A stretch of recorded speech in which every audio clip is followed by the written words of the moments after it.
A shaky win, but a win nonetheless in United's opening encounter.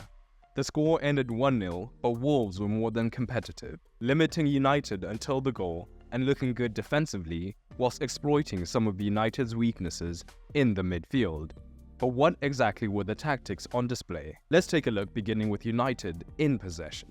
With Onana being brought into the side and Ten Hag trusting him on the ball much more, we saw United look to build on their goal kick strategies from last season. What this often meant in this match was Martinez and Wan-Bissaka splitting either side of Onana to provide the options, and interestingly, would often see Varane move to the tip of this deeper diamond, almost to a defensive midfield position, allowing Casemiro to operate higher in the right-hand space. This shape could also vary slightly, with Casemiro dropping in alongside Varane to be more of a double pivot, or even Shaw tucking in from the midfield, and Martinez and Shaw's roles were more interchangeable in this phase.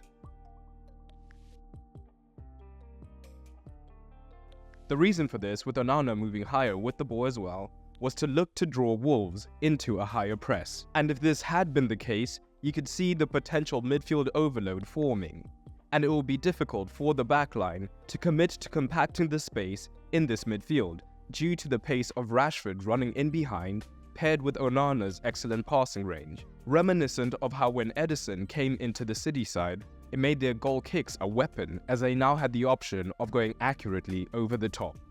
But in this match, this was not the case, as in this first phase, Wolves were perfectly happy to be much more passive.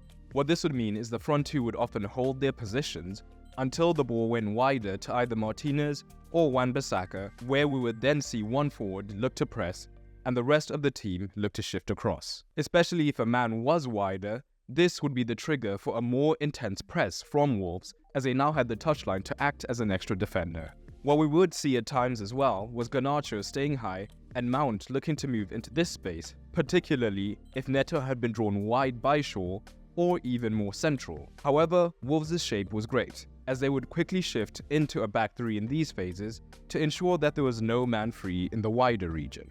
In the midfield, like we've seen from many teams in recent times, United were looking to implement the box midfield, often with Luke Shaw tucking in alongside Casemiro to then free up Mount and Fernandes to operate higher in the half spaces. This could have been effective once again if Wolves were aggressive with their forwards in the press, as this would mean there was potential for a 4 versus 2 in this first phase. And Wan-Bissaka's role was more variable, as we did see him look to tuck in at times in order to maintain a potential 3 versus 2 against pressing forwards, or he could stay wider as a more traditional fullback with some occasional inversion. So if this had been the case with Wolves, Gomez and Lemina, had they pressed the pivots, would now have left Mount and Fernandes free between the lines, or if they stayed deeper, the pivots would be free to pick up that first pass and then look to overwhelm the rest of the side. But the Wolves forwards were fairly conservative to begin with, and rather than stay wide, we saw Neto happy to tuck in with Shaw into these central regions, and this would allow one forward to look to press at a time, as they had less concern about that overload in the midfield. So with Wolves defending fairly narrow and making playing through the centre much more difficult, we did see the opportunity for 1v1s for United's wide men, as the passing lanes would be much more open in these scenarios.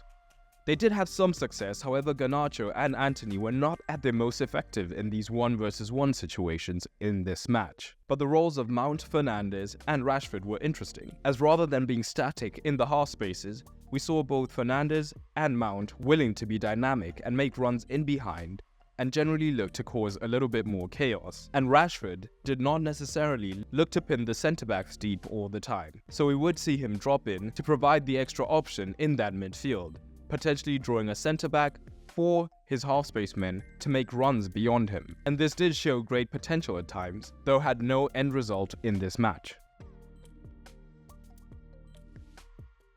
A major reason for this is that even when Shaw and Casemiro did get onto the ball, they were not penetrative enough with their passes, so the play could slow down, backed by Wolves' excellent compact shape, making finding dangerous passes much more difficult.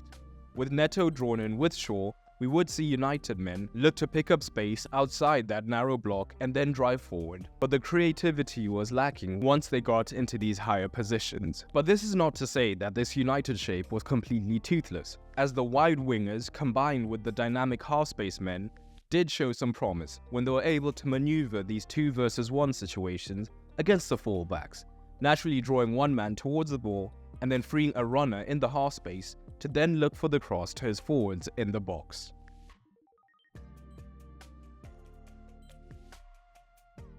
But with Wolves looking so comfortable in the defensive phase, we saw Ten Hag's willingness to take risks when it is necessary, and this was by trying to overload the Wolves' backline at all costs. So, where he was more conservative initially, we began to see Wan-Bissaka looking to overlap much more frequently, allowing Antony to tuck into the midfield so that they could potentially have a 3 versus 2 in the wide regions, or just give Fernandes a lot more space to drift, knowing that the half space was occupied to give them that positional advantage. We even saw shades of this 3 versus 2 paying dividends in that first goal.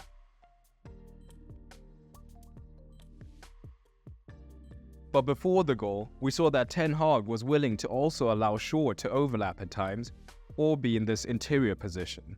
Either way, meaning that at times Casemiro was the only man holding the midfield deeper, or he and another midfielder would even switch on occasion due to Casemiro's aerial ability making him a threat with the late runs for the cross. Whilst the bravery of this can be admired, on the break United looked extremely vulnerable because of this, as when Wolves picked up the ball, Casemiro could quickly find himself overwhelmed by runners in this midfield region alone, due to Fernandes and Mount often being much higher than he was. And time and again, Wolves were able to run past Casemiro, leading to a lot of danger. And speaking of United's less than ideal defense, let's touch on it in more detail. United were looking to be more aggressive with their press, trying to go man-to-man with the Wolves centre-backs, with Rashford being joined by one of the wingers, depending on which side the ball was.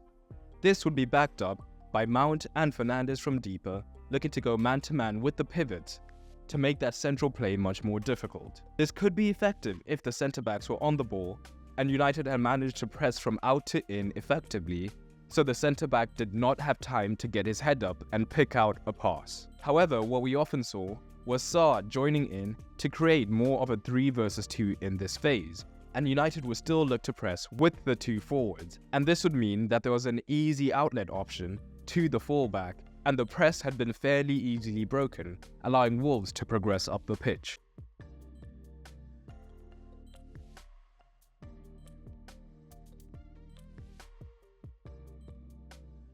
And these easy breaks of the press will be something that United cannot afford against higher caliber opponents.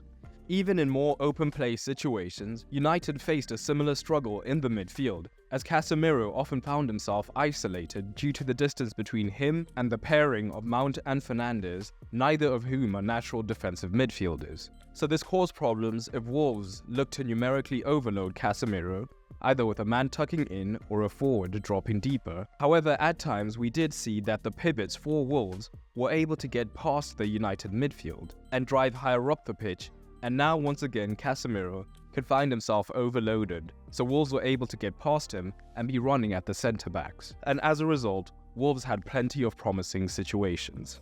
Not every match can be a 5-0 win, and 3 points is 3 points. However, Ten Hag will be aware that much improvement is needed. There was positivity though, with Onana bringing an air of calm, though the other new signing, Mount, wasn't quite at his best. For the manager tactical scores, United weren't great, and a better team would have taken advantage of them, so Ten Hag earns a middling 4.5. But what are your thoughts? Drop them down below. And the visuals for this video are provided by the wonderful Metrica Sports, which is an amazing video analysis platform for coaches, players, or anyone wanting to make analysis videos like myself.